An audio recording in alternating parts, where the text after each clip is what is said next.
And Reuf Bajrovic is a former Bosnian and Herzegovinian minister. He joined us from Bosnia's capital, Sarajevo. Good to have you on the program with us. First off, how important are these elections? But this is a historic election because the city of Mostar has not had one since 2008.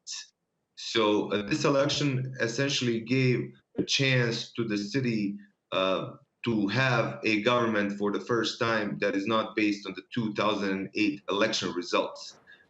This is going to turn into a very big deal if the parties are indeed able to form a coalition very quickly, because the city does not have many of the services that you would think a normal country, a city would have. So why did it take so long for there to be local elections, and what do the results tell you? Well, to be honest, this has to do with the main Croat parties' insistence on a new election law across Bosnia, which would enable them to essentially rule the way that the white supremacist parties ruled South Africa during the apartheid. So they basically blackmailed the rest of the country by stopping the Mostar election from going ahead.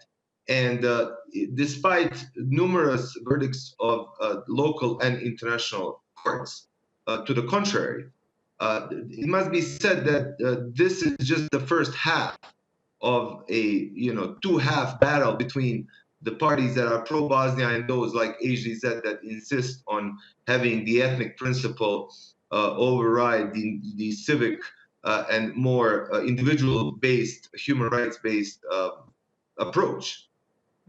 Do you think that this could ultimately lead to unifying the city, and could both parties work together to form a coalition?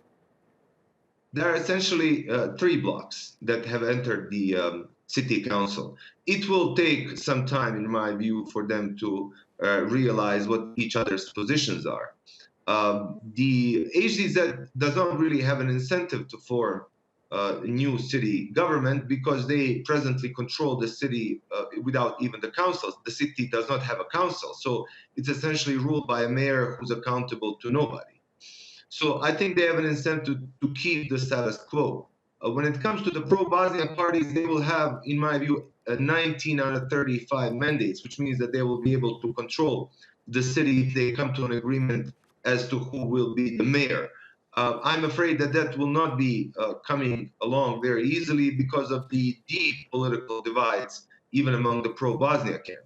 But I think there's a cause for cautious optimism that Mostar will have a mayor and a council in 2021, because the problems the city has are simply too big for this status quo to continue into 2022. Okay, we'll leave it there. Reuf Bajrovic, thank you.